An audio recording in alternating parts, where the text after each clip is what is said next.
Welcome everybody. We are about to get started with our second podcast party, episode 2, coming through live and direct to you. It's 7 o'clock on the dot, and first off, welcome everybody. Thank you for your time, your money, for your investment in this experience that we are co-creating together. Make some noise for yourself.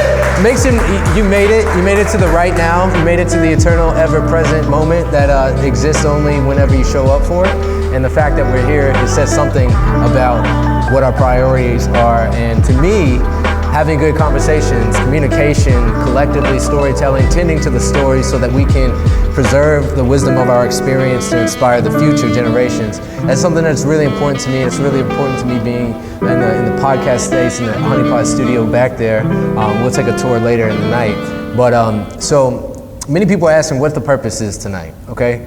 So I had this idea that the art of conversation, we think about, communication. It involves two people, sometimes more.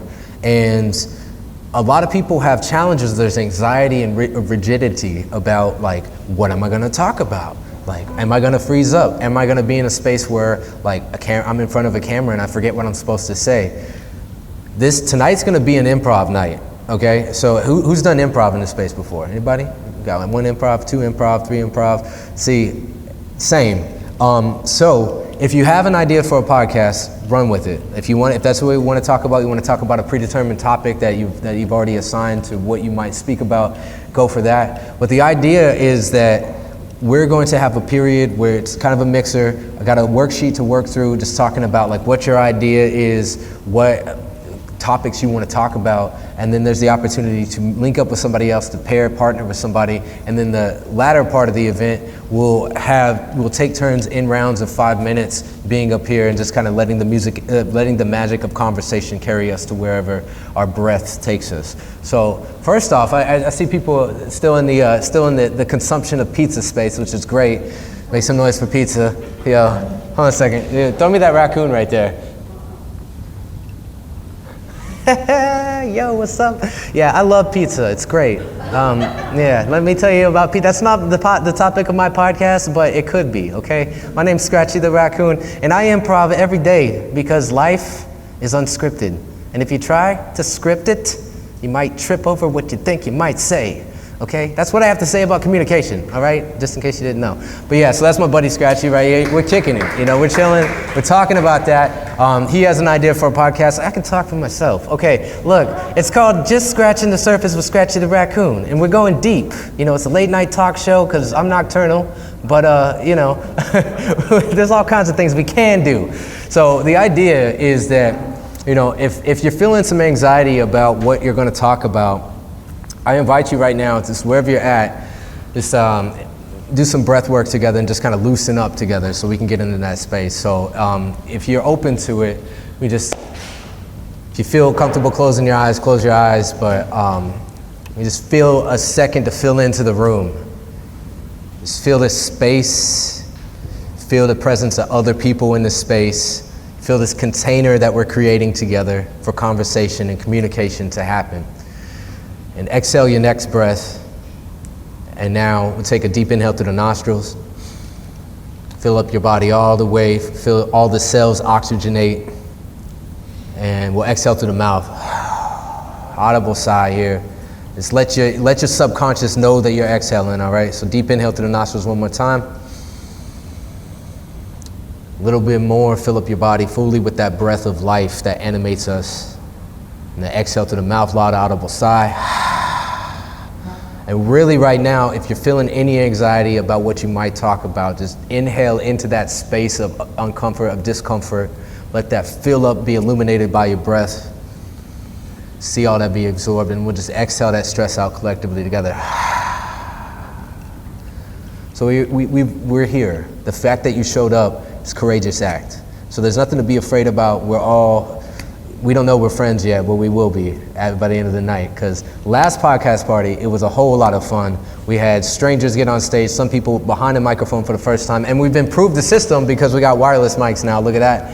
And then technology. Am I right? Okay. But so the idea is that we're gonna have a conversation round to where we make a connection with somebody. And through working through this worksheet that's there, we'll be able to develop either a topic, run with an idea you already have, or if you want to, create something completely ridiculous. You can create a fake podcast idea, a fake podcast, like fake moniker, fake pseudonym, whatever you want to be. Like, or you can go with your ideas that you already have. The idea is that we're going to get on stage behind camera with microphones and record the magic of conversation unfolding in real time. So, just being in that space alone, it's an emergent space. We don't always know what we're about to say. And if we think about too much what we're about to say, we trip over what might emerge from that space. So some little speaking techniques I like to do, and it's gonna be ridiculous. Like I said, it's a theme, and this guy is ridiculous. So we're just channeling that ridiculous, having fun energy right now by let's shake a little bit. Shake. If you feel any anxiety, just let yourself be fluid, okay?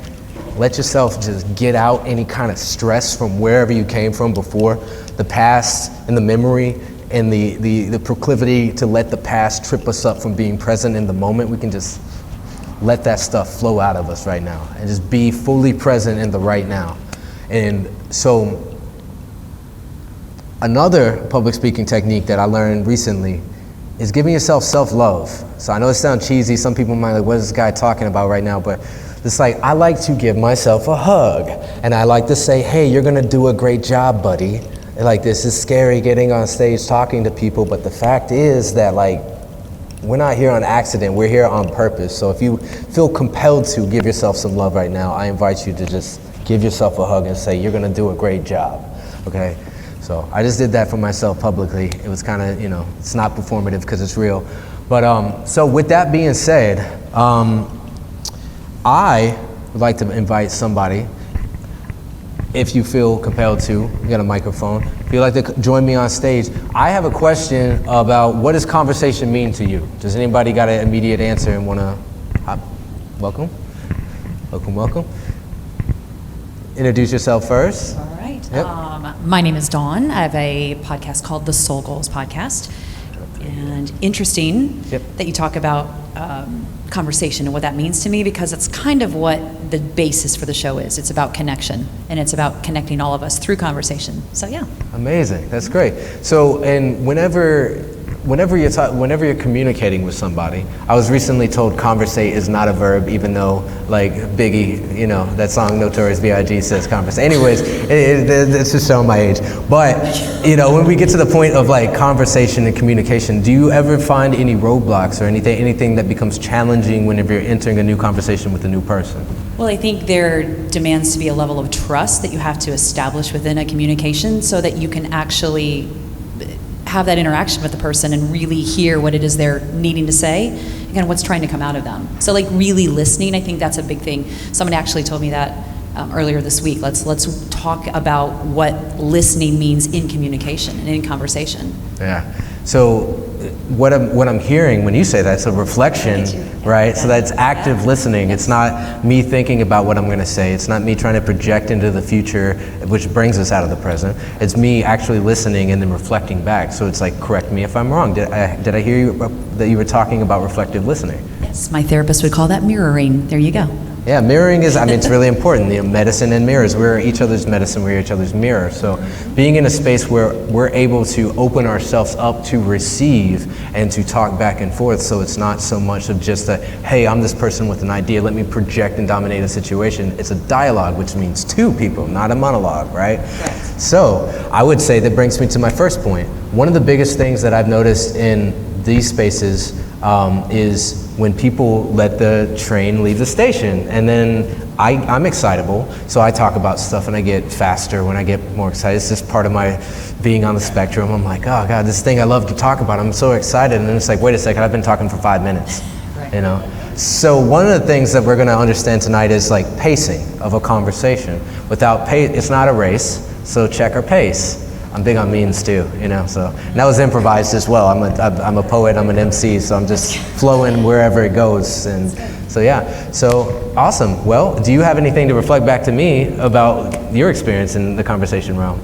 So I love what you're talking about in terms of kind of grounding yourself with the breath work and kind of getting present, because I think a lot of us float around up here, and when we get centered and we kind of get dropped into our being, then we can actually hear other people a little bit deeper. And I think that as a podcaster, when I'm interviewing somebody, I really want to hear the deeper thing. I don't want to hear just the surface thing that they're saying about their story, or about the thing that they're going through, or what they're sharing with me on that day. I really want to be able to hear the deeper things. So me being present and grounded, like you kind of did initially with us, it's a super helpful thing for me. Sure, yeah, awesome. So that's what I hear. I'm glad. Thank you so much. Make some noise for Dawn, everybody. Awesome. So sweet. And I guess we'll do like maybe one more pitch, 7-11 right now, Oath and Kevin. If anybody else have anything to share about their experience with conversation? Anybody? Welcome to the stage. Awesome. What's your name? Well, one of the microphones. Sorry, I got ahead of myself there. Thanks, Mage. Yeah. I'm Andrew Haycock. Andrew. I've got a podcast called The Lucid Interval that's mostly about psychology and mental health. Cool. And I love having conversations with interesting people who I get to be interested in. Awesome. That's amazing. So in your experience of talking to people in conversation realm, I like to call it the realm of conversation, right? We enter a container of conversation together. What are some of the things what are some things that really excite you about talking to people and hearing their stories? Yeah, for me, my whole life, I've felt a certain kind of loneliness that's like an intellectual loneliness. I'm really interested in the mind and in ideas, and really want to know what makes people tick and what they're thinking, And when I have conversations with people, it's a way of connecting. I really loved what you said about it. It really is about connection, and it's a precious gift to me to be able to connect with someone and have a really deep conversation about something that's not just the weather. We waste so much air on stuff that doesn't matter, and it's almost like it's a barrier to connection. I think that's what it does for us. And my goal with my podcast is to schedule interesting people and just to be interested in them. And I know what it feels like when someone really knows how to listen. They really know how to make you feel valued, and like what you have to say is important. And I want to give that feeling to other people. I also find that it makes for much better conversation. I watch podcasts is pretty much all I spend my time doing. I spend my time sitting at home alone thinking about thinking a lot, but I like to watch, which is mostly what it's called the Lucid Interval. It's about cognitive science. But there's a lot of podcasts that I see, they'll schedule someone, like I saw one the other day with Rena Malik, who's she's a huge YouTuber, and she's a urologist. And she's, in educational content, and they'll schedule her and they'll ask her every question you've ever wanted to know about sexual health, for example. And that's cool, but there's 200 versions of that with her. And I think that people are much more interesting than what we know. This knowledge that we have, you may, if you're a subject matter expert, that gets you on a podcast, and that's cool. People want to know about that, but I'm much more interested in, well, why did you pick that? Why did you decide that? Why are you passionate about this of all things? Urology is a weird thing to be passionate about, but maybe not. It's pretty important. It's important, but can you imagine that, but with proctology, it's just someone who's just super interested in the butt, but that's their job. We pay people to do that. Yeah. And, it's just, one of the things about it as a podcast host, I get to pick the guest. Yeah. So I'm already interested, and there are definitely certain kinds of people and certain kinds of careers I wouldn't be that interested in. But it's a wonderful thing, because in my mind, I'm making friends. Yeah. I get to have a conversation with someone and know what makes them tick and whether they're passionate about. And when I approach it that way, there's no way to lose, really. Sure. It's all about that connection. I just really appreciated that. Was the first thing that came to my mind was it's a way to connect with people about the issues and topics and subjects that really matter to me, and I think ultimately to all of us. Yeah. No, I hear that. And for me, what I'm reflecting back in that situation, that practice of being genuinely interested behind just the subject matter, but of the interest of that person who's an expert in that subject matter, that is a reflection point where people can see that mirror.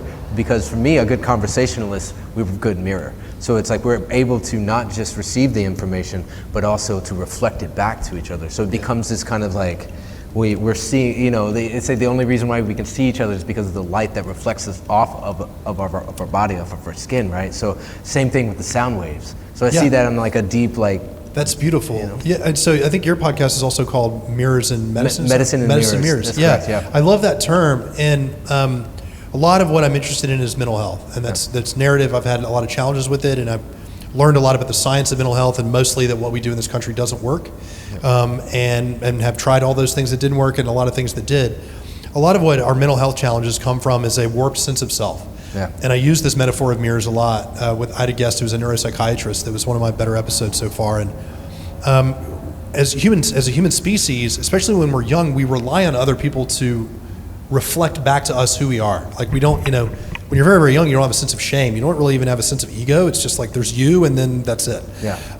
And so we kind of need to be socialized to learn healthy shame, but when our families and our loved ones are meant to be mirrors to show us who we are and to help us learn, when you come from a toxic family system, it's like being surrounded by a bunch of funhouse mirrors. And what's being reflected back to you is warped. Too tall, too short, too fat, too skinny, too not right. Whatever it is that you are, that's not right. And it's become a challenge for me, and like part of my development and my healing and mental health is to learn how to pick better mirrors. Because everyone out there is a mirror, and they're all available to give you reflection. Definitely. But it's not always necessarily helpful. And that's one of the cool things about having a camera rolling as well, is that there's a certain kind of honesty that comes from just people knowing that they're being recorded. You got it there. Go for it. Got technical difficulties? No, over there? you're good. It was recording. I just forgot. Okay, cool. Yeah, no, we're this good. is why I like to have a producer in the room, because otherwise I'm like, did we turn the sound No, on? it is. It just. You ever have that moment where you're like, are we recording this? No, it's recording. Everything has been recorded. It was just the microphone isolation. It's cool. I'm glad. I'm not worried about it. That's the beauty of having you guys here. Yeah, totally. Yeah. So I was going to say something. Oh yeah, I love that reflection, and I keep coming back to the reflection because that's where we're at, and that's what we're doing tonight. So awesome. Thank you so much, and I'm super stoked to listen to your podcast because it's amazing. Yeah, so awesome. So we're 717 right now, 717. I feel like right now we can switch off and kind of how's everybody feel about getting into the kind of social aspect and introducing yourself to one another, finding whoever you want to pair up with and have a conversation just as such, because we didn't plan that, right? So it was just the fact that there's this kind of magnetic attraction that happens whenever we're communicating, where it's like, I just kind of put off that it's like we're all antennas. These frequencies are going around, all pervading, and then whenever we open ourselves up, that finds us. So that's what I want to say about communication, is that we become the antennas. And as Robert said in the last one, the AM radio, you turn off the radio, there's still that wavelength going out there. And so we open ourselves up as antennas so that information can find us. And that's precisely the exercise that I'm intending to facilitate right now. So does that feel good to everybody? Does anybody else got something to say about communication? Or we can continue on to that, and then we'll get into the real fun. I'm already having fun. Who's having fun? Yep. Yeah, that's it. All right. Awesome. So yeah, we'll have pretty much, I think 20, 30 minutes or something like that, and then maybe less than that. I'll do a temperature check, and then we'll get into having the conversation rounds. It'll be fun. All right? Sound good? Okay. So, everybody, sounds like there's some good conversations happening out there. Everybody feel like that they got some experience of talking to someone you might not have ever met in a different circumstance. Is that verifiable? Can I get some feedback on that concept? Oh, sweet. I got one yes. Here we are. Yeah. So anywho, okay. So I'm Mage, and just some of my backstory. I'm from Nashville. I love the city. I'm getting ready to break out into the world soon. But while I'm here, I've got some stories to preserve. So without further ado, we're at the part of our evening that we are going to invite volunteers to the stage to have a conversation, perhaps for the first time. Am I trying to rhyme? I don't know. It just happens in the flow. And that's how conversation goes, because if you try to predict it, you might slip on what you thought you might have said, and the opportunity, well, you might have missed it. So here we are with no delay. I got volunteers out here with some things to say. Anybody want to take the first? I see one volunteer right here. I see two volunteers right here. Okay, awesome.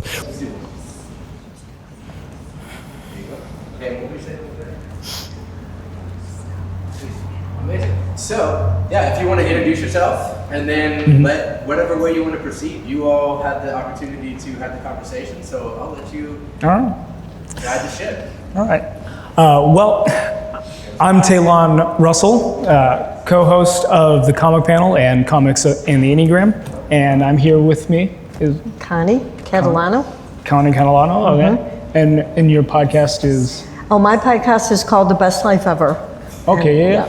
Awesome, awesome. And what do you talk about a little bit? Pardon me? What do you talk about a little bit? Oh, I talk about people who have had major challenges in life, but you'd never know it unless you ask them because they're such positive people. Oh, gotcha. Ooh, So I that's find good, out what made them that way. Yeah, Yeah. that's good. Yeah. Well, speaking of challenges, right? We're talking about a very specific subject on this podcast. We're talking about moving to a new city, something that you and I can both relate to. So the name of our podcast is Just Moved Into Town. That's the name of it. Yep. Yeah. And so, first question is, how many times have you moved in life? I've moved 39 times, okay? Wow. As an adult, and 7 states. And every time that I moved, every time I moved to a different state, I had to make new friends. And sometimes I move with my family, but there are other times I move myself. And so I'm a single woman with nobody that I knew in the whole town, so I had to figure out, and I'm a very, social person, so I had to figure out, how do I make friends? So it's a very lonely experience. When you first move in, it's almost like you hear an echo. It's like everything that was familiar back there is not here with you. So it's like trying to find new friends. And I was telling Taylon, I did a short on one of my podcasts on my YouTube, and it was called How to Make Friends When You Move Into Town, and I immediately got 300 likes. So I realized that there's a lot of people moving into town, and they're all by themselves, and some of them end up moving back to where they came from, and then they move back again. So we were talking about, Taylon? Yeah, and I just moved to Nashville about a month ago. And from Alaska. Alaska. So it was, thank you. Yeah. And it was like the first time ever moving outside of, Alaska. So. And you came with who? No one. You're by yourself? Yeah. And so what is that like? That's what I was wondering. Yeah. How was it for him to be that far away from family? He's a young man, and he's here all by himself. Yeah. How did that work? I'm curious. So for me, as we were talking, it's interesting for me because it was a choice that I made. I was like, where I was from, I was like, I'm not finding the people here that I really am looking for. And so, I had friends, my family was there, but I knew that the life that I had envisioned for myself, the one that I've been trying to pursue, wasn't happening. In Alaska? In Alaska, yeah. And so for me, it was just like, all right, I need something different.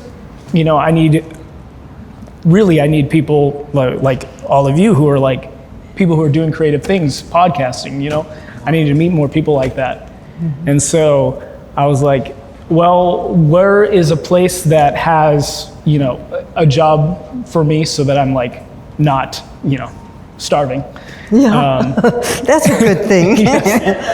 And then where is it that I can also meet a lot of creative people? And so Nashville was one of those places. And I was like, I have a good amount saved. And so I was just like, all right, let's go. And I made that decision one day and then literally gave my 2 weeks notice the next day and left 2 weeks after that. And did you find an apartment right away? Yeah, well, so Airbnb, yeah. Airbnb, okay. Yeah. And then, he was only here 1 week and he came here. Yeah, I was here like a week. How did you find this? So Meetup. Right? Okay. Yeah, so just like scouring, like, all right, what's something, all right, creative people are meeting, where are we doing that? And so this, a podcast party part 1 came out, or, was happening. And so I was like, all right, I'm down. Yeah. And met so many more people because of that. Because I met somebody who pointed me to these group of people Christians who were hanging out, and so I got connected with them, and then from there it was just like, wow, here are all these other people. So it's just like. And then you found a church. Yes. So you have a good avenue or path to finding people that you can connect with. But I remember when I moved to Raleigh, North Carolina, and I remember the first time that I was walking down the street all by myself, and I didn't know anybody in town except for my manager who lived in like a suburb, and I moved there to help start a Dale Carnegie office, but I was by myself and right on the edge of Raleigh-Durham and single, and I remember walking down the sidewalk thinking, I felt so weird all by myself, like I didn't have anybody to talk to, and I'm a talker, and I like people, I love people. I had nobody to hug, I had nobody to make dinner for, nobody to go to a movie with, and I didn't know anybody, And I started looking, I don't know if we had Meetup when I did that, but I started looking in the paper, I think it was, at the time, for somewhere to go. That's basically the same thing. It is. And I found this singles group that met at a restaurant. There was about 12 people there, but they weren't my kind of people. Oh, yeah. You know what I mean? So I sat through the night and I thought, this didn't work. So what do I do now, So it was, I felt lonely, even though I wasn't, I felt lonely. So I was wondering how you felt when you came here all by yourself. Yeah. And I hear a lot of people move to Nashville and, they don't know where to go or what to do. I think we should start like a Welcome to Nashville club. Ooh, okay. And we'll start a podcast and then say, okay, this week we're going to go to the art museum, and this week we're going to go to the Nations, and this week we're going to, and whoever moves in, we can help them to feel good right away. Yeah. So, yeah. Okay. Yeah, my thing too is like, my biggest advice is always to people who are moving or just trying to find more people is like, jump into things, It's like the more things that you are doing with other people, the easier those relationships happen.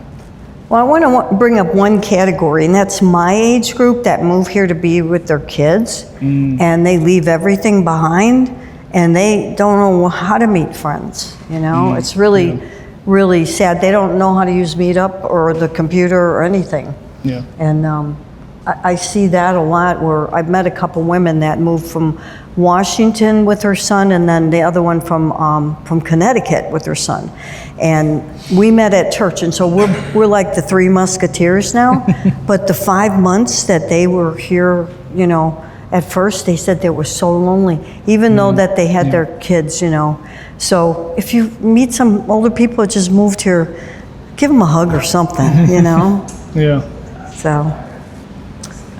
Okay, all right, so.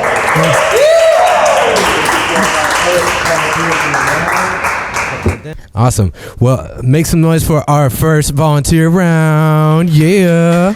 Okay, so we are here in real time. These things called getting, trying to get these wireless mics not to feedback because they're omnidirectional. It's always fun, but no worries, because we're doing a thing in real time, and that's how it happens. So, round two. Who's ready? Who would like to step onto the stage and have a conversation? I mean, somebody, if you want to. Yeah, there it is. Yeah, we got Deja. Okay, sweet. So, there it is. Awesome. So essentially, the prompt is, and it shall be that wherever your conversation wants to take you in this moment. So it can be completely improv. You can come up with something on the spot and be, I don't know, you can be whoever you want to be in this moment. So, whoever wants. I think the big thing in the space is like figuring out who wants to lead the conversation in, or perhaps maybe you can fight about it. It can be like an adversarial show where both of you want to be, both of you want to lead in with the topic, and that could be a funny skit. I don't know. It's improv, so I'll let y'all figure that out. So. Okay. Take it away, ladies first. Okay. Thank you. He's so kind. I'm not even wearing my lip gloss. But hi, everybody. My name is Deja, and I'm the event coordinator here at Music City Work Club. I'm also a freelance concert and festival coordinator. And I'm just an all-around clown, side quest queen. I like to do random stuff just because free will. And life is short. I'm from Nashville, born and raised. So, I just like to meet people, connect with people. People is kind of my jam. Sometimes I say I'm puppy, if you know what that means. Like how you can go up to someone and a puppy's like, hey, what's up? My name is Deja. I'm pretty sure I've done that to every single person in this room. Yeah. And if I haven't yet, that's just because you came in when I wasn't here. So, you got a bubbly personality. But yeah, where are you from, Blake? I'm Blake. I'm from here, Nashville, Tennessee. I love to travel. I own a media company here locally. I do a lot of coaching. But I'm curious, you said you're the side quest queen. What does that entail? Because I like a good side quest. I should be doing stuff. and I know this sounds If crazy. you were going to plan a side quest, if me and you were going to plan a side quest in the next half hour, what are we doing? What are we doing? Yeah, what are we going to do? I mean, it usually involves doing something I've never done before. Something you've never done before. So something I've never done before. So it'll usually be Do you like to be introduced to new things? Absolutely. Have you ever been skydiving? Okay, absolutely not. No? I'm afraid of heights, but that's not to say I wouldn't try certain things that would happen high. What if I told you my biggest fear? My biggest fear is actually heights, but I have my skydiving license. Okay, so you like to I guess it's tackle your fears? Is that something you... In a way, yeah. I don't know, things that are scary or almost fun, if that makes sense. Okay, so you're an adrenaline junkie, got it. Yeah, actually. On my funnel, it literally says that I'm a 23-year-old adrenaline junkie. Okay, 23 adrenaline. So we're not getting you in a plane. I'm scared. You said what? So we're not getting you to jump out of a plane. I'm not gonna jump out of a plane. I'll get in a plane. It's fine if it's enclosed, but I do want to get in a hot air balloon. A hot air balloon? See, and that's what I'm talking about, with doing things I've never done before. I'll do that. Have you planned any events or trips in the past that pertain to a hot air balloon? Absolutely not. No? No. That would be cool. Because how many times do you get to be around a hot air balloon? I say I am a hot air balloon. I've never seen a hot air balloon in my life. I say I am a hot air balloon. Is anybody into astrology? Am I the only one? Astrology? Yeah. With the birds and the trees? No, I'm just kidding. I'm just giving you. I'm just messing. The stars, the moon, the sun. So I am all fire and air. So I like to say I'm a hot air balloon. So that's kind of why. I'm gonna get a tattoo or something. I don't know. But so it's fire and air. Yeah. You don't know me, but if you could tell me what you think I would be, what would you assume I'd be? I have no. Okay. Fire and air. That's what you are? Mm-hmm. Do you even know your sign? I don't know what that means. Okay. Well, learn me something. Learn you something. Absolutely. We're in the South after all. And so I don't know everything about astrology, but what I do know is it's all about identifying patterns with people. So I always start with people I know. This person might act like this. This is earth sign behavior, whatever. And people are like, oh, it's not real, right? But is anything? It's only real because we think it is, right? Same religion, right? Yep. It's only real because we think it is. And so if you know your sun sign, your moon sign, your rising sign, all the planets, we all have things that are connected to nature, right? We're all connected to nature, so why would we not be connected to the stars and the moon? And we're 70% water, and the moon has this relationship with water, right? So why would our bodies not as well? That's a very interesting concept because sometimes I put my rocks out and let them charge in the moon. Exactly. See, so you believe. I do. I mean, I don't know how much I believe, but I definitely do it because if it is real, I would like for it to work. I have faith. We all need something to believe in, I think. And I think that's really what it's about. And, some of us need a God that punishes, But I personally, I don't. I just kind of like to feel connected to other things. And that's what keeps me going. I like what you just said about everybody needs something to believe in. What is it? What do you believe in? I believe in people. I believe that if we have each other, then there is joy. There's some joy to be found, something new to be experienced. even animals, right? Even nature, anything living, breathing, I feel like we interact with all of it. And so I think that's kind of my take on. I'm trying to be more attached to the world. I was living in Hawaii just like 8-9 months ago, and I would wake up and I would take my these flip-flops, I would take them off, and I would just walk around barefoot in the sand and in the jungle, and I would take my shoes off in my house.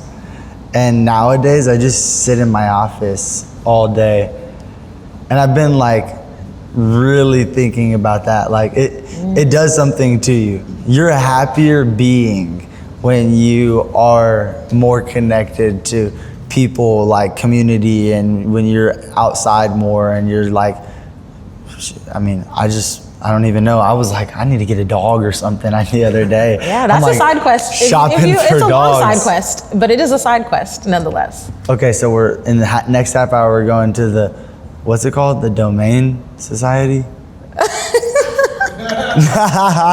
The Humane Society. Oh, the Humane. And right. so we All right, we're figured out our shopping for podcast. websites. We figured out our podcast. Okay. Next time we'll be on our Humane Society situation. Thanks There for we go. listening. So it is, and so it is. See, that's how magic happens, folks. Amazing. You guys did a great job. Another hand for our second round of volunteers here. Oh, that's great. Side quest queen. There's so many side quests to be had. I don't even know which camera I'm looking at, so I'm going to look at all of them at the same time. How does that work? I don't know. But, so now, there's the opportunity for a third pair of people in the space. I'm like in my b-boy stance right here. I'm not going to break dance, I promise. But, anybody who would like to take the stage number 3? Right here? Amazing. There's that. Either or, whoever, who. Yeah, right. And here we go. Back into the flow. As the conversation makes it so. Yo. Hi, my name's Harley King. I'm a conscious creator, a visual artist, an aspiring growth coach, an intuitive guide, a mother of 3, and I have had this idea for a podcast for a while now. It initially started as a passion project called Good Vibes Only, and it was to bring awareness of the frequencies and the power of music and sound, and how that can actually help us emotionally regulate and heal. And further on my journey, it kind of felt like Good Vibes was very spiritual bypassing, trying to stay only positive, because in this life it's about the ups and the downs, the good and the bad, the light and the dark, and we're here to experience it all. So I came up with an idea called God Vibes Only because I stumbled upon the truth, my truth, and what I believe a lot of people resonate with. Further down the journey, we realized that we have the frequency and the choice to radiate from higher vibrations. So staying in the lack mindset or the lower greed, shame, control, very low frequencies, we have a choice to make conscious decisions that will lead us to unconditional love and grace. And the concept of the podcast would be creating a platform for us to honor the divinity within each other. And I think that that's just a beautiful concept for humanity. If we were to meet each other, knowing that that's in each of us, I think that we would treat each other with more kindness and love, and we would try to relate. So it's kind of controversial because the word God, but the God, and again, I'm not here to try to convince anybody of anything. I think that everybody's on their journey and at different times, but at the end of the day, God is source, and source is within all of us and in nature and everything that we're currently interacting with. And the further that science goes with neuroscience and quantum physics, it's becoming more provable. So I just kind of wanted to delve into that and create a platform where we can talk about that, and the audience would naturally, organically find itself. So, yes. and then I met Andrew here, and your book. Yes. I think that it touches a lot of those points, and that was based off of your journey. So, yeah. So tell me. Yeah. As you were talking, you said seeing the God in each other. Yes. Can we go a little deep here? Yes. Okay. So, for me, there's often a challenge in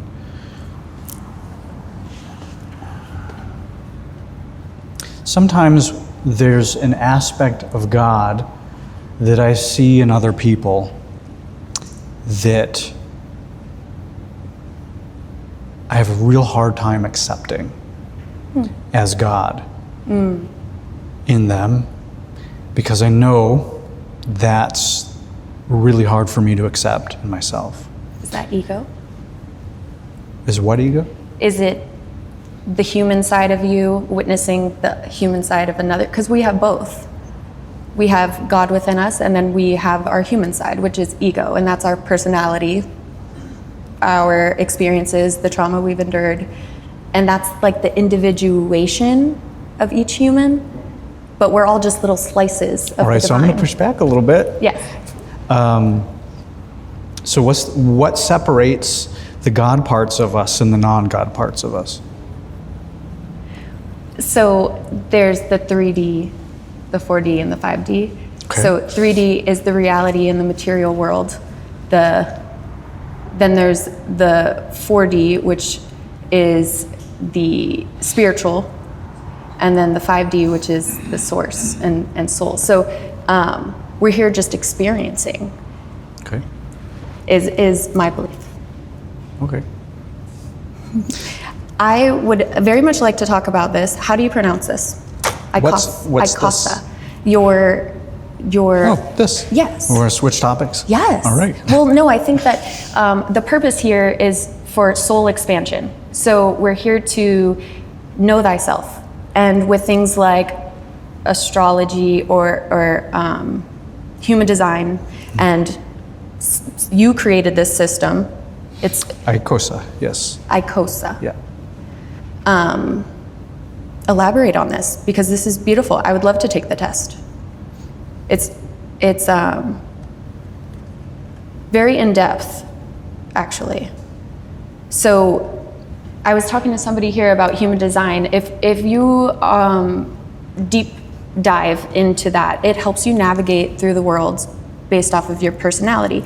And this is an extensive deep dive into personality. How does one determine this? Yeah, so basically, Icosa it offers the structure of personality.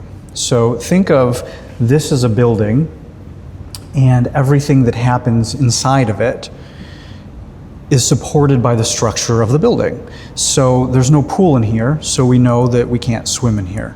There's an open space and couches and cameras and all of this stuff, so we know that we can do podcasts here. So Icosa doesn't deal with the behaviors inside of human experience. It talks about how human experiences. So the concept is there are 4 capacities in which we can experience life.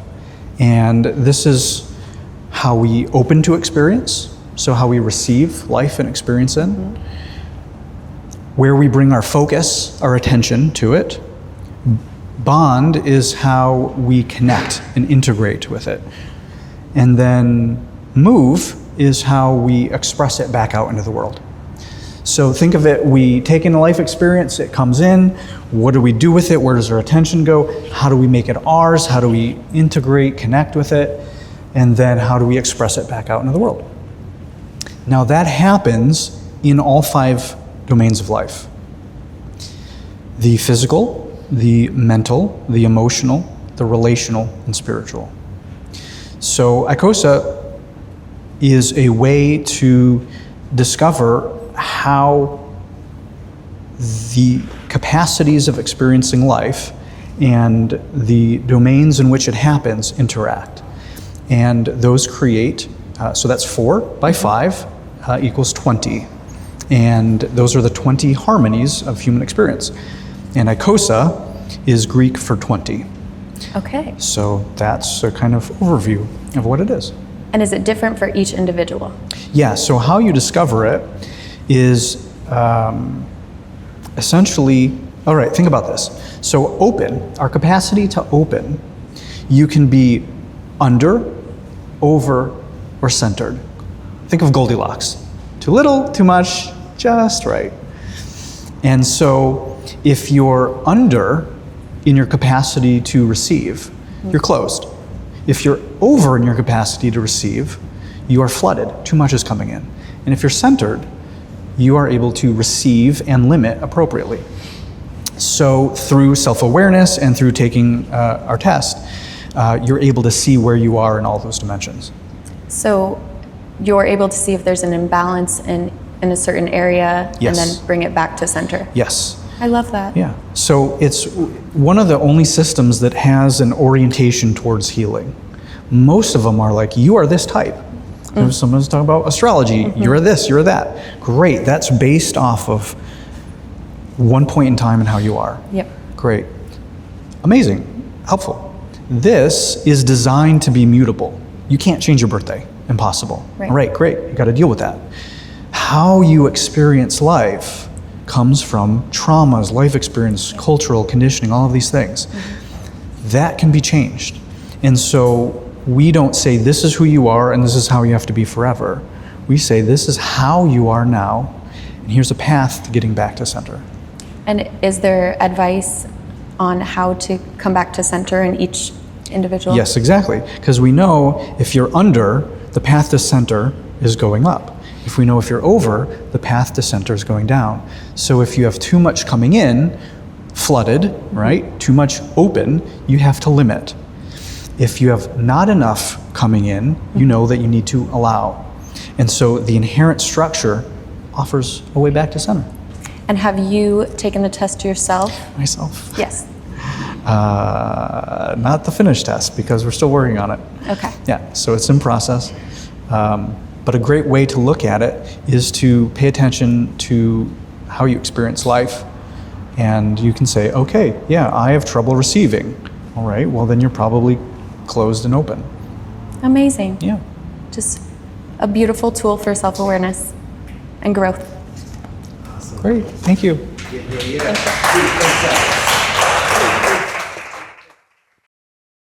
All right, now we got some clearance to do some check-in. If y'all want to check in. Check in. Check in. All right, cool. Awesome. Well, do some time to to introduce yourself and then your concept if you have one. Okay, I am Jenny Pruitt, And I'm Mark Cleveland. and we don't know what our podcast is or what our topic is, so we're going to ask you guys to provide that to us. We have some questions to maybe facilitate that. If you could just yell out a place that you have visited today. A place that you have visited today. The bathroom. The Thai restaurant. Thai restaurant. Okay, so Grover's. But the Grover Cleveland. I like that. Kroger. Okay, so the Kroger, grocery oh. store, the bathroom. Okay, what's something that you would not expect to find in your grandma's closet? A little bit. Okay. Something you wouldn't expect to find in your grandma's closet. Condoms. Okay. That I would not expect to find. So another question maybe. A time machine. A time machine. A time machine in your grandma's Oh, a closet. time machine. There, that's good. Okay, a time machine. Okay, another question, and then I think we can develop a topic. Something that you would really, really want for yourself, but you would not buy it for yourself. Love, sex, of course. You wouldn't buy Horse. A Kroger horse time machine. Kroger's. We went to Kroger's. We went to Kroger. We got off our horse. Grocery store. It works for me. Anything. Okay. Yeah. So Feedback. the name of our show would be The Grocery Store Time Machine. Okay. The grocery store time machine. Yeah. Okay. All right. I'm always curious why they don't have a place to hitch your horse when you go out in Nashville. I mean, this is Nashville, it's Music City. Where's the spot to park your horse? Right. And it Have you actually ever been on your horse in a city environment? ooh, that's a fair question. Only when I was shopping at Kroger's. Actually, I call it Kroger's. You keep telling me it's Kroger. Just one Kroger. Just one it's Kroger. Okay. It's okay. We'll let it go. I did ride my horse to Kroger one time. I was offended that there was no place to sort of park the horse. So I set it free. And then I regretted that idea because horses are expensive. And my kids were like, Dad, where's the horse? I'm like, I let it go. And I think that's a lesson for our children to just let things go. And then, you know, we went into Kroger. Where did you leave your horse? Well, that's a really great question. I have, in fact, been on a horse in a city environment in more than just here in Nashville. Yeah? What was the horse's name? Passion. Passion? Is that like French? Or Yeah, it was Spanish. Spanish. I knew it was a foreign language. I think it was more like passion, which means passion. It was a beautiful horse, and it was very difficult to navigate. I wish that I had had a time machine to hop in, you know, to go back in time to when there were hitching posts and things like that. If you had a time machine right now, you would use it to go back in time to hitch your horse? There's not a more creative outcome than that? Now that I think about it, I think you're right. There might be a more creative. Okay, so what would you do if you went into Kroger and there was a time machine? Wow. I would roll back the prices, for sure. Different store. Different store. Different store. Okay, if I could walk into Kroger, if I could hitch my horse outside Kroger, Which needs to happen. and walk in to Kroger and find a time machine, I think it would probably be in the produce aisle somewhere. Why? Well, why the produce aisle? Well, just where things are fresh and new, you know? You would want them to be like primordial? How far back would you go? Okay, if there's a time machine anywhere in Kroger, Yeah, where would I go? I'm hearing that as the that's question. the question. Yeah, I was articulating that carefully. Okay, I don't think I would actually want to go back Forward.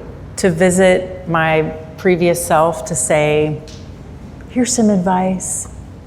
Because everything that's happened has gotten me here, right here on the stage with you. Oh, yeah. So I think I might want to go forward. Would you take your horse with you? If the time machine is big enough, I think yes. Okay. Yeah. So we're going to go forward in time from Kroger. How far? What do you think? I think I'd like to see Nashville several hundred years from now. So I think I would pick it would feel, I wonder if it would feel a little bit like Blade Runner, or if Nashville would turn into like a grunge music scene, or like how it would play out from an entertainment perspective. I think the Kroger would be replaced by that time by some sleeping units where we all have a home that's about 6 by 10 and we don't have room for a horse, and that would suck. And I would get like 200 years into the future and I would say, well, what was this for? We don't have a horse. Maybe 200 years into the future, we're all on horses again. Like, are you imagining there's no cars at all? Well, if we could, horses are back in style. if that is a solution for our current reliance on energy, Yeah, you know, that's fair. to just, okay, everybody get rid of your car, we're going back to horses. Have you seen Yeah. pictures from like 100 years ago when the horse was like, well, the streets were full of horse shit? I'm just saying. Think about 200 years from now, how many people would be It's in Nashville? really good fertilizer. Okay, so we could make great produce at that point. We could, we could. All right, so now we've gone forward and we've gone back in time. I think that I would go forward. I think I would borrow a scene out of Back to the Future, and I would try to take a stock newspaper or something like that with me so that I could show up and, well, actually that wouldn't help me very much if I went In the forward future, with it. yeah, I have to think about that. That would be horseshit. Well, if you had any subject that you could explore on the horse and the time machine at Kroger, how would you expand that podcast?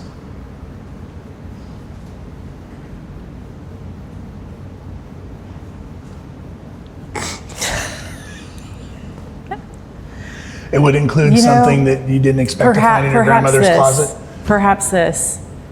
I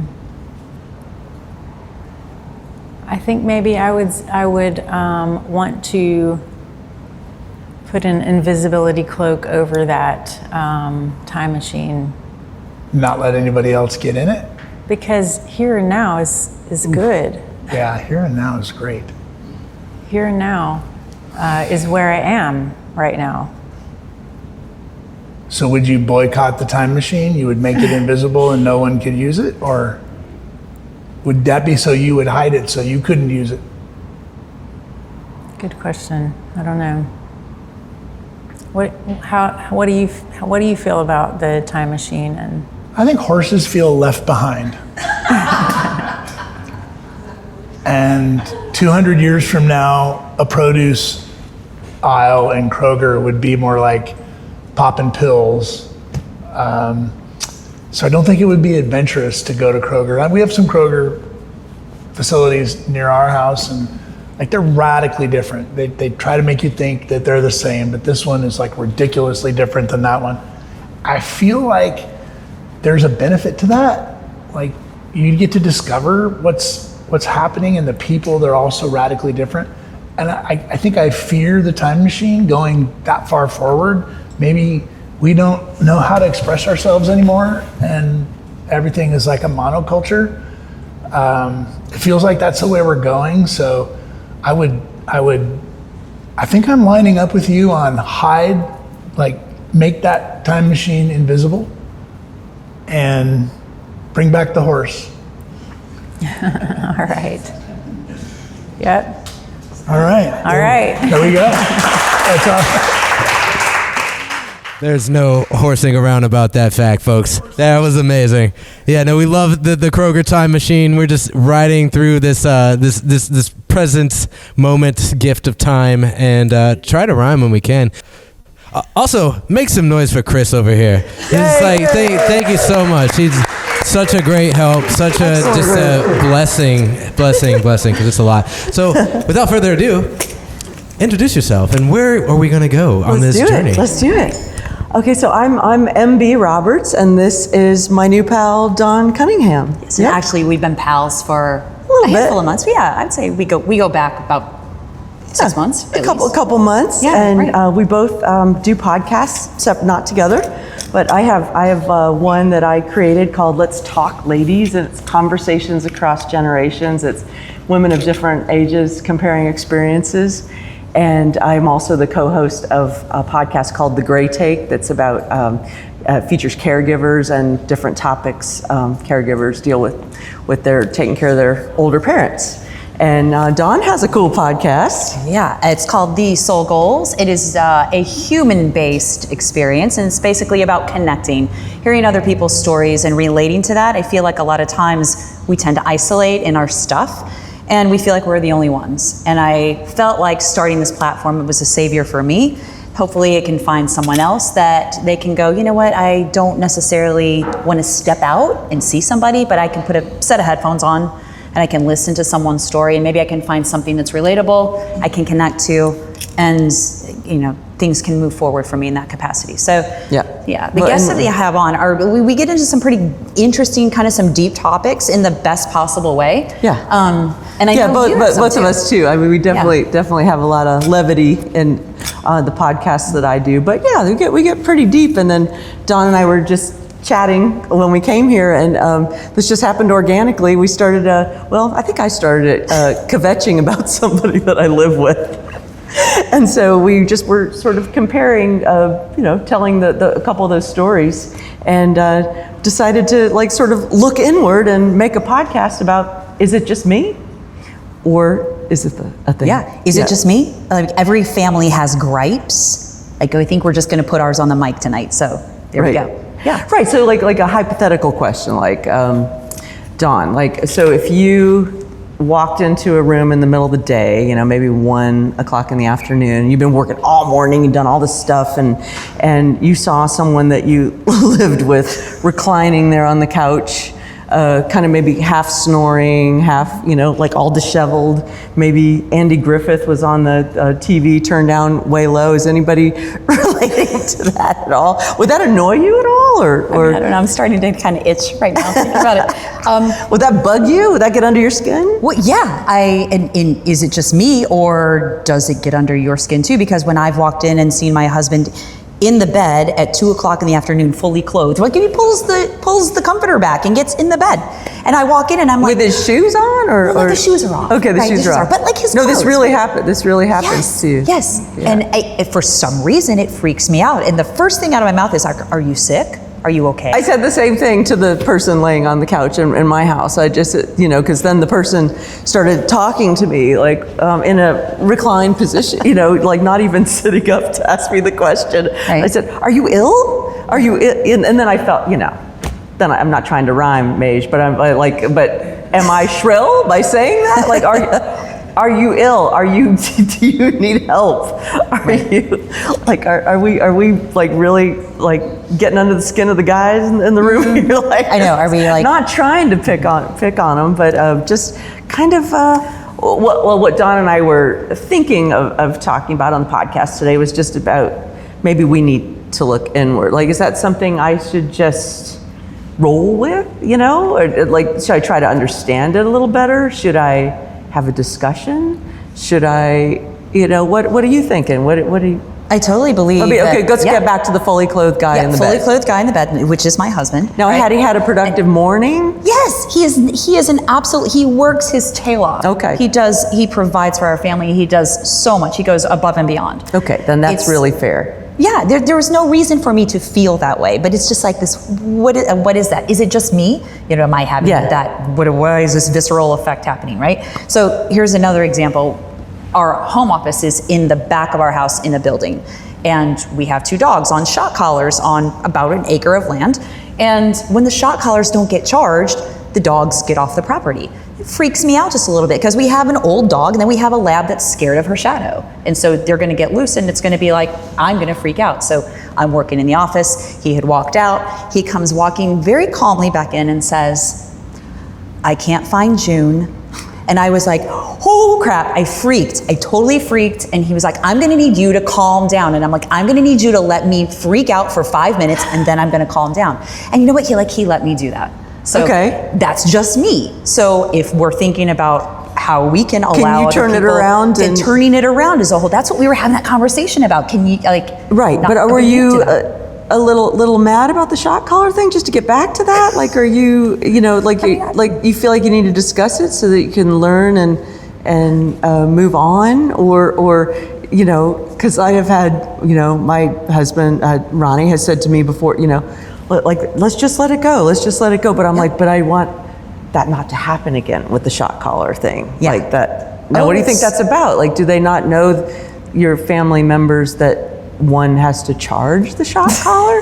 Do they not? I mean, truly, do they not know that? Like, maybe No. do you need to I think they ask do. those questions? Or? I think it's me. Is it just me? I think it's me stepping in and taking care of things that I should just allow them to take care of. Do you need to in their own delegate? time. Do you need to delegate? Yeah, like I do need to delegate. I don't do a great job of that.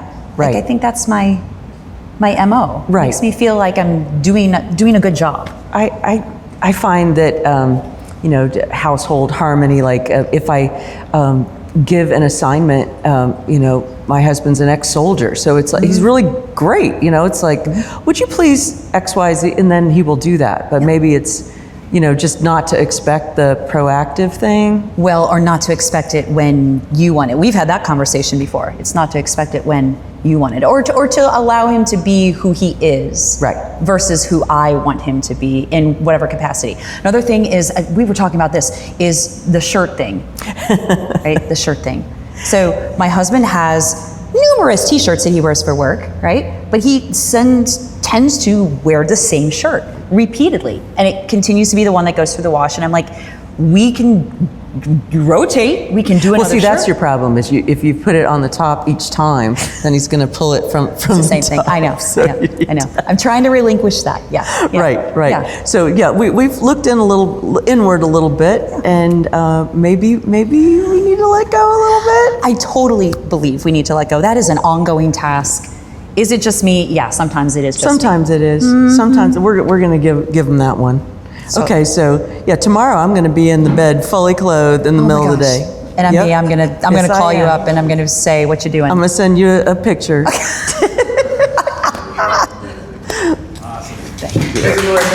you. I stopped counting how many rounds this was. So this is amazing. I don't even know. We don't have a certain quota of how many. That was amazing. Thank you so much for you all.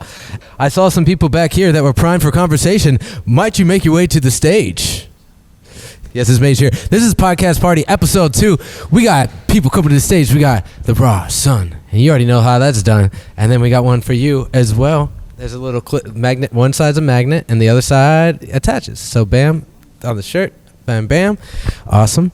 And we will just let the conversation happen. And if anybody sees a little raccoon floating around, he might have snuck into the pizza box. I don't know. But anyways. All right, introduce yourself and then let the conversation unfold as it does. Ding, ding, ding. Welcome to The Ping, that inner bell. Yes, where we do deep divey conversations where we flesh out knowledge of self type topics, glimpses of self-awareness. Yes, I'm Ross Sun. And I'm this Sydney. is Sydney. So today's topic is trusting your gut. Yes. And then we were thinking of talking about two different ways to trust your gut, an analytical way of trusting your gut, and then more of an intuitive way of trusting your gut. Yeah. So I'm curious, because I'm more of a gut intuitive, like I go the intuitive way. Why did you bring in the analytical piece of trusting your gut? I think so. Have you ever done the Myers-Briggs personality test? No. Well, a long time ago I did it, and I think my category was an ESTJ. So the S being like sensing. I feel like, so it's either sensing or being intuitive.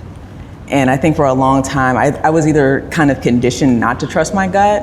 So more or less when I read a room or I'm around people, I'm kind of more or less analyzing what people are doing, their actions, their behaviors, and not so much feeling it because it didn't always feel safe to feel. Okay. So yeah, when it comes to trusting your gut, it's like you kind of get into a space where you're second guessing yourself because you're like, is what I'm seeing real based off of patterns, or is it me? Am I bringing something to the equation that's not actually happening, and not being able to make that difference because it's not coming from a deeper space, if that makes sense. Okay, so like the analytical part is like reading the space. Yeah, in a superficial kind of way. because Yes. you're not yourself feeling into like how you feel within the gut. Yeah, like the judgment, and I don't mean judgment in a judgy word, in a judgy way, but like the judgment is, the sensing sometimes feels like you are kind of in the judgment, and the intellectual is kind of more like separate, or not separate, I'm sorry, the intuitive is more separate. Like you're not contributing to the conclusion. You're not a part of the If analysis. it's intuitive? Yes. Okay. Yeah, Yeah. if that makes sense. I'm curious, like, why? Because I know we were like riffing on this before. Sumant over there. Yeah, our third podcaster, host. who he's just our referee at this point. But we were all riffing on like just being conditioned not to trust our gut, and how just a lot of the society kind of like cuts you off from trusting that gut and that intuition, because it's easier to control people if they're not tapped into their inner power and their intuition. So I think like maybe like a bigger question is just like, why is it important that we learn to trust that as a navigating system? And maybe even like, how did you start to trust it after being conditioned to not be listening to that part of yourself? Well, for one, therapy. Like when I first moved here, I immediately looked into a therapist. I felt like I still needed to do a little bit of therapy. I did some CBT, and then I kind of felt like I need to do a little EMDR, because I think CBT helped me identify emotions and communicate how I felt, but it didn't necessarily remove triggers or dissolve some of those deeper inner wirings of instant pattern recognition, and it's not necessarily seeped in anything that's healthy for me to navigate the world. I think I got to a point where I was kind of like, if I stay this way, I'm only gonna do myself a disservice. I need to grow up. And I know that it's not my consciousness that's holding me back, it's my subconscious. I need to control that. I need to explore that and kind of let it be free, you know? So like, if I'm hearing you, it's like that subconscious layer was doing the navigating. It was driving the show, yeah. Yeah. And even, do you feel like even within that you were trusting your intuition, or was it so, because that was something I was relating to you on, about how I wasn't used to being in peace with like relationships or community or even family. So my subconscious was driving me into relationships that would have some form of manipulation or have some kind of feedback. Even though I consciously knew I didn't want that, but then I kept finding myself in spaces or attracted to people that were going to give me the subconscious feedback. You're making me think about times where, like, we were kind of talking about how you can attract those things. Like, I mean, people kind of show up and they are who they are regardless. But in some cases, I feel like people show up to show you parts of yourself that you need to explore. And I feel like when those types of things are showing up, you really have to take a hard look at yourself. Some people really are truly addicted to chaos. They don't realize that the choice that they continue to make is a chaotic one, or they don't really see the deeper patterns, like really getting into your own generational trauma, kind of ancestral lineage, especially if you have a family that talks. It's kind of harder if you don't, but the more that I learn about myself and I kind of study my parents, luckily, like, I can ask them questions, and my mom is really good at just allowing herself to go there. She's not as emotionally in tune, but there are times where I kind of get her to go there. I'm like, yes, this is what I need, you know what I'm saying? It really unlocks some things, and I think it does something for her, you know what I'm saying? Like, I can't give you grace, for instance, for how you were as my parent as a child if I don't know your story. And I think sometimes parents don't want to sometimes be accountable for how they showed up. And it's like, we can't really get anywhere if you're not willing to be honest or hear my truth. Yeah. No, and I feel like, so it seems like there's like all these different layers of navigating, because it's like, at the end of the day, it's an internal decision, each person, on what they want to experience. And then it's like layers of like what programming or what happened to you to be driving decisions. And then I think, to go back to the gut thing, it's like, is that an accurate like compass of navigating? Because I feel like if you're tapped into your gut, even if your subconscious is driving you into spaces that maybe you might not want to be in, or it's just something you haven't deprogrammed. If you're trusting your gut will still say something. Like my gut was always telling me if I was maybe like, I went to a community event with people where I was getting I'd get an odd feeling, and I'd be like, why am I here? Because I'm starting to feel like I gotta leave. And then I would listen to that part of myself and leave, and then do the work. And then I'd found that by doing that work, then I wouldn't put myself in those environments anymore, because I was clearing that, and I was like, oh, that was a pattern of me going to places where I was not being seen, because I was used to that growing up, or that, and then that's the work you do to not navigate yourself there.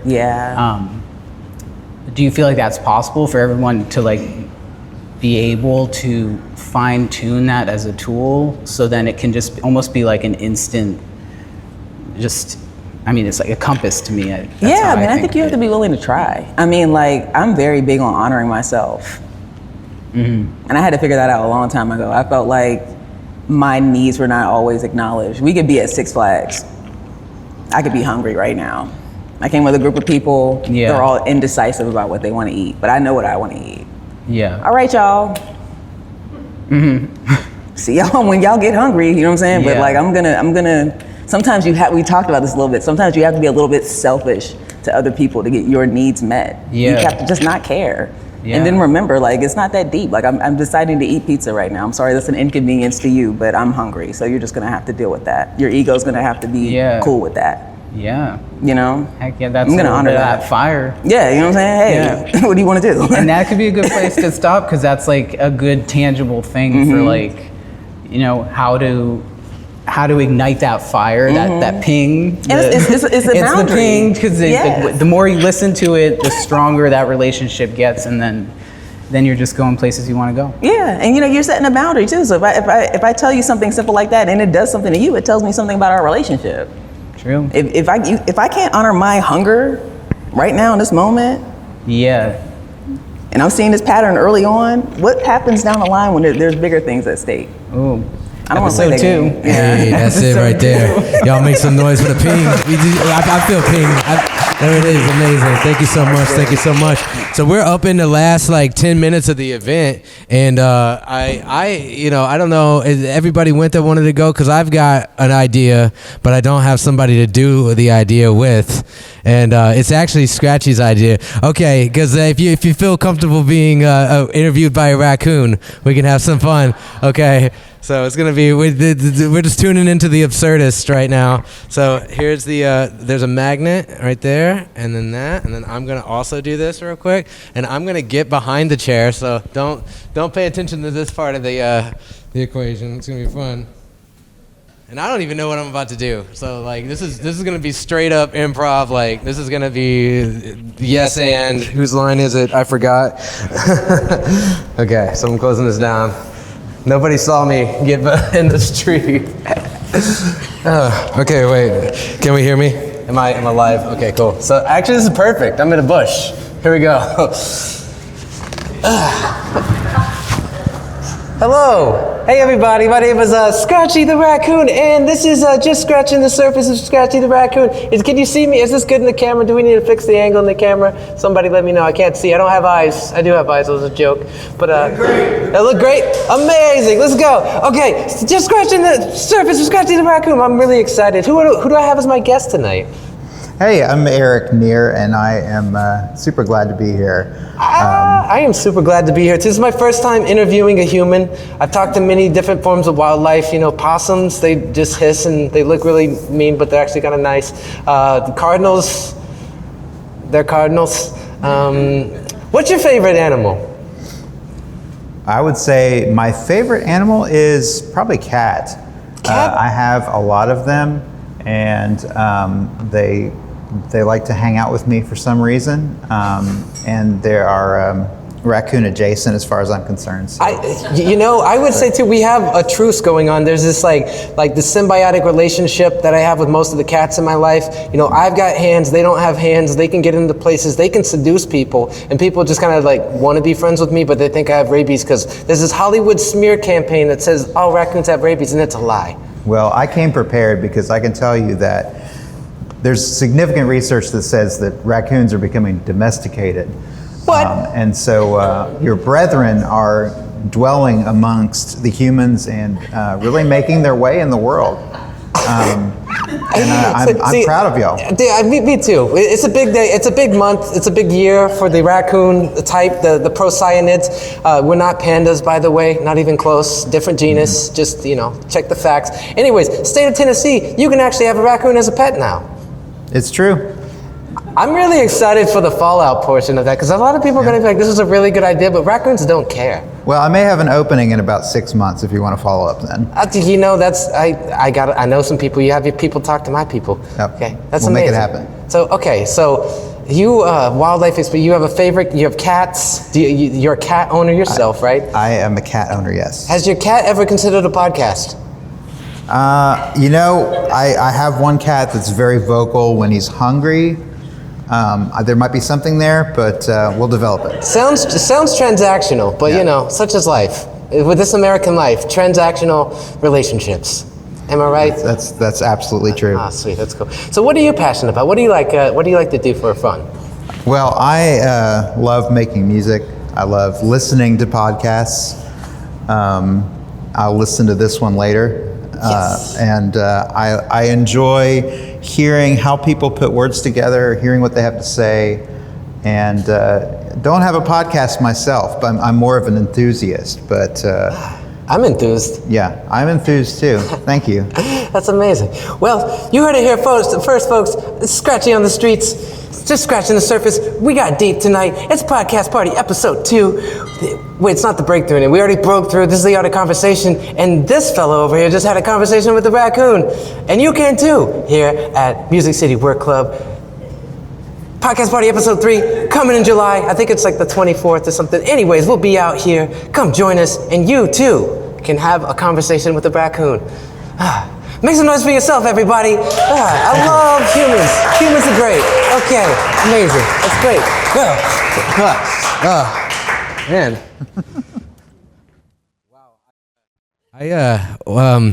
I feel like I just came out of a time machine that I found in a Kroger's. So, as we wrap up tonight, does anybody have any itching desires to say anything else on a microphone behind a camera? Okay, well, that's great. Special shout-outs to the Heartline family. Special shout-outs to the Music City Work Club. Special shout-outs to everybody that's doing a thing. Chris Yost and Harley for just keeping the plants alive in the space. And then also just like you and you and you and you. I'm pointing at everybody out here. There's a scrolling shot. Just imagine people here.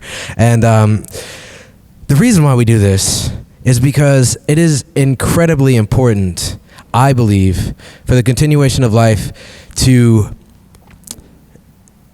assume the role of a creator.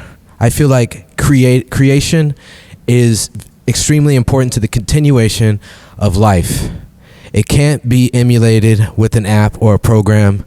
Data sets can only reflect what has already happened. Creativity brings forth what is to be the future.